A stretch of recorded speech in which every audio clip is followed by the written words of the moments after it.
ਤਾਂ ਉੱਥੇ ਦਿੱਲੀ ਦੇ ਮੁੱਖ ਮੰਤਰੀ ਅਰਵਿੰਦ ਕੇਜਰੀਵਾਲ 3 ਦਿਨਾਂ ਗੁਜਰਾਤ ਦੌਰੇ ਤੇ ਪਹੁੰਚੇ ਨੇ ਤੇ ਉੱਥੇ ਦਿੱਲੀ ਦੇ ਮੁੱਖ ਮੰਤਰੀ 7 ਅਤੇ 8 ਜਨਵਰੀ ਨੂੰ ਗੁਜਰਾਤ ਦੌਰੇ ਤੇ ਰਹਿਣਗੇ। ਉੱਥੇ ਪੰਜਾਬ ਦੇ ਮੁੱਖ ਮੰਤਰੀ ਭਗਵੰਤ ਮਾਨ ਵੀ ਅਰਵਿੰਦ ਕੇਜਰੀਵਾਲ ਨਾਲ ਮੌਜੂਦ ਰਹੇ ਨੇ, ਜਿੱਥੇ ਉਹਨਾਂ ਵਰਕਰ ਸੰਮੇਲਨ ਅਤੇ ਜਨ ਸਭਾ ਨੂੰ ਸੰਬੋਧਨ ਕਰਦਿਆਂ ਬੀਜੇਪੀ ਤੇ ਜੰਮ ਕੇ ਨਿਸ਼ਾਨੇ ਸਾਧੇ ਨੇ। ਸੀਐਮ ਮਾਨ ਨੇ ਬੀਜੇਪੀ ਨੂੰ ਕਰੜੇ ਹੱਥੀ ਲੈਂਦਿਆਂ ਕਿਹਾ ਹੈ ਕਿ ਸ਼ੇਰ ਪਿੰਜਰੇ ਦੇ ਵਿੱਚ ਨਹੀਂ ਰਹਿੰਦਾ। ਤਾਂ ਉੱਥੇ ਬੀਜੇਪੀ ਈਡੀ ਦੇ ਜ਼ਰੀਏ ਜਿਹੜਾ ਕਿ ਸ਼ੇਰਾਂ ਨੂੰ ਪਿੰਜਰੇ ਦੇ ਵਿੱਚ ਪਾਲਣ ਦੀ ਕੋਸ਼ਿਸ਼ ਕਰ ਰਹੀ ਹੈ, ਪਰ ਅਸੀਂ ਅਰਵਿੰਦ ਕੇਜਰੀਵਾਲ ਦੇ ਸ਼ੇਰ ਹਾਂ ਤੇ ਕੇਜਰੀਵਾਲ ਸਾਡਾ ਬੱਬਰ ਸ਼ੇਰ ਹੈ। ਹੋਰ ਉਹਨਾਂ ਕੀ ਕੁਝ ਕਿਹਾ ਆਓ ਜਾਣਦੇ ਹਾਂ।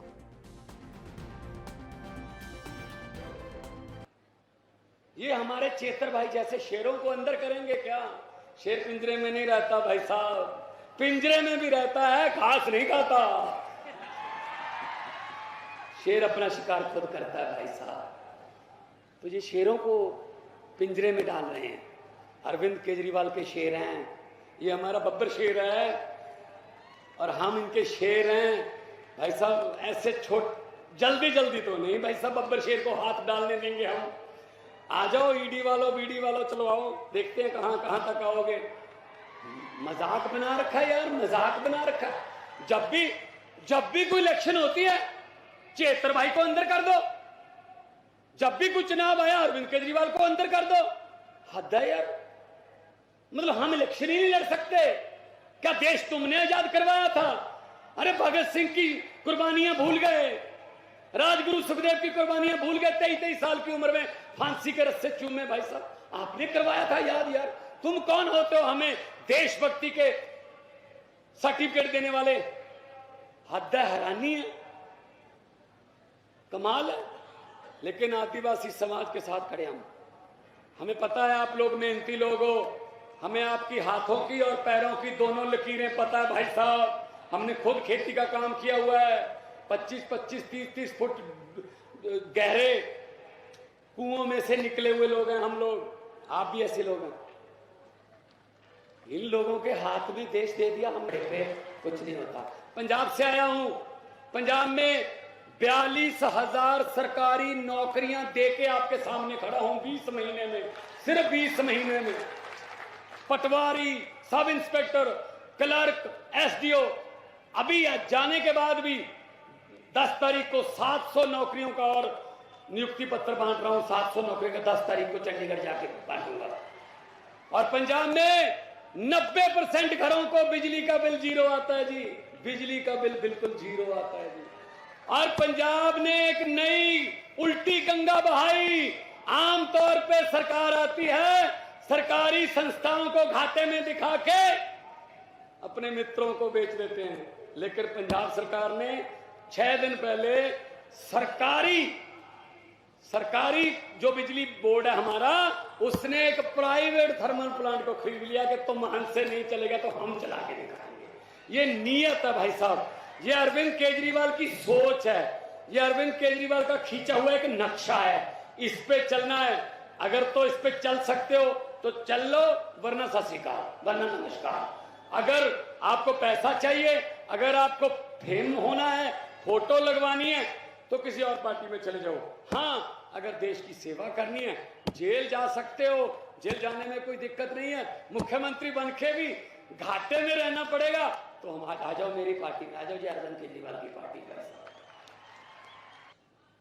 पुराने जमाने में हमने देखा डाकू हुआ करते थे, उन डाकुओं का भी ईमान धर्म होता था। किसी गांव में डाका मारने जाते थे, उस गांव की बहू बेटियों को नहीं छेड़ते थे। ये बीजेपी वाले तो डाकुओं से भी बदतर हैं। इन्होंने हमारी बहू को भी गिरफ्तार कर लिया, इन्होंने पूरे आदिवासी समाज का अपमान किया है। चुप तो नहीं बैठोगे, बदला लेना है। चेतर वसावा आदिवासी समाज का एक उभरता हुआ युवा नेता है। बीजेपी उसको कुचलना चाहती है। बीजेपी पूरे आदिवासी समाज को संदेश देना चाहती है कि अगर किसी युवा ने आंख उठा के देखी, अगर किसी युवा ने दोबारा उठा के देखा, तो उसको भी हम कुचल देंगे। इस बारे में चुप नहीं बैठना। अगर हम चुप बैठ गए तो बीजेपी के हौसले बुलंद हो जाएंगे।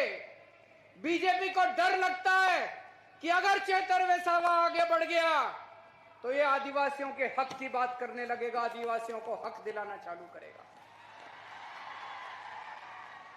ये जितनी बातें अभी वर्षा बहन ने पढ़ के सुनाई, जो उन्होंने चिट्ठी में लिखी है चेतर वसावा ने, जितनी बातें लिखी है, स्कूल की बात लिखी है, अस्पताल की बात लिखी है, जल जंगल जमीन की बात लिखी है, रोजगार की बात लिखी है, जमीन हड़पने की बात लिखी है, फॉरेस्ट डिपार्टमेंट की बात लिखी है। 30 साल से बीजेपी का राज है, बीजेपी ने अभी तक क्यों नहीं किया? अगर बीजेपी कर देती तो आदिवासी समाज को चेतर वसावा की जरूरत नहीं थी। बीजेपी ने नहीं किया, इसी से चेतर वसावा को इनके लिए आवाज उठानी पड़ी। दोस्तों, बीजेपी आदिवासी समाज के खिलाफ है। बीजेपी आदिवासी समाज से नफरत करती है। कल मैं और भगवंत मान साहब, और अगर जेल वालों ने परमिट किया तो गोपाल इटालिया साहब और यशोदान गढ़वी भी, हम उनसे जेल में मिलने के लिए जाएंगे। मैं आपसे पूछना चाहता हूं, क्या मैं उनको चेतर वसावा को जाके कह दूं कि सारा गुजरात उनके साथ खड़ा है? जरा दोनों हाथ खड़े करके बताओ कि आज सारा गुजरात चेतर वसावा के साथ खड़ा है? सारा गुजरात चेतर वसावा के साथ खड़ा है? मैं कल जाके बोल दूं चेतर वसावा को, आपका संदेश लेके कल मैं जाऊंगा। ये लड़ाई चेतर वसावा की लड़ाई नहीं है, ये आपकी इज्जत की लड़ाई है, आपके मान स्वाभिमान की लड़ाई है, पूरे आदिवासी समाज के मान सम्मान की लड़ाई है।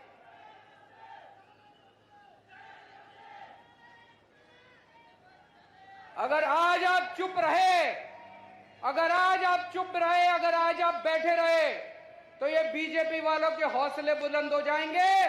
कल अगर कोई भी युवा आदिवासी समाज से खड़ा होगा तो उसको कुचल दिया जाएगा।